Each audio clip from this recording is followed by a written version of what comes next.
This is the entity that's maintaining that specific environment and is doing so while I am remaining in relevant position at the venue of what is Starbucks at 507 North Euclid Avenue.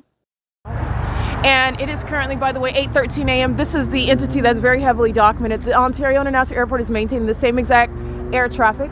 KTLA is creating what is facilitating light activity. KTLA is sharing in what is a psychopathic pacing while the people of the state are engaging in that P.O.C. Stalking on the sidewalk is relevant to the pacing conduct, the roadways.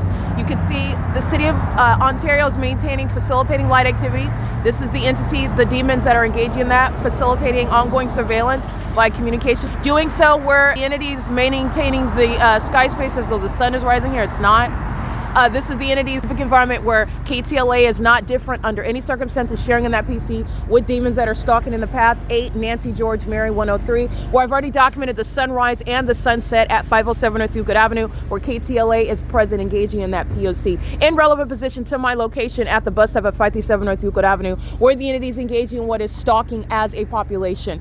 There is nothing newsworthy about the city of Ontario outside of the fact of reporting that they're engaged in domestic terrorism, which KTLA is here present participating in and engaging in, and not ignorantly. All of Los Angeles, including the demon-possessed gang stalking news anchors, are engaging in criminal surveillance.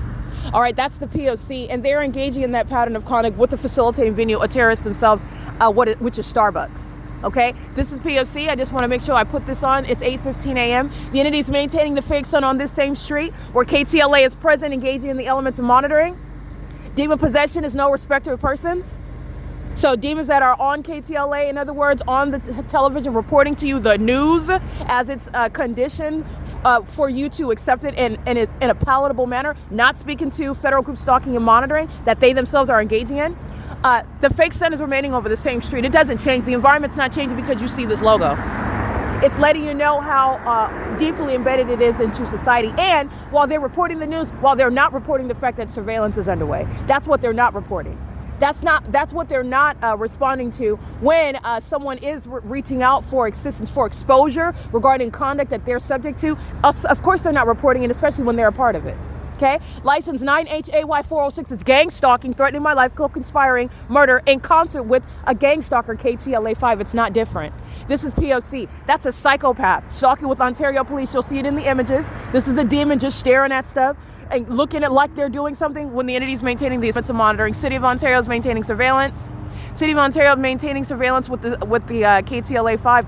And this is not the first time that the entity engaged in what is surveillance right here on the street. I documented it before here at this same intersection where the fake sun rises and sets, by the way, including through the drive-through window of the Starbucks, where KTLA finds them important enough to come and maintain position and record them and whatever it is that they find newsworthy. The only thing that's newsworthy are that the entity, they're going to prison for kidnapping on July 4, 2025. That's what's newsworthy. This is POC.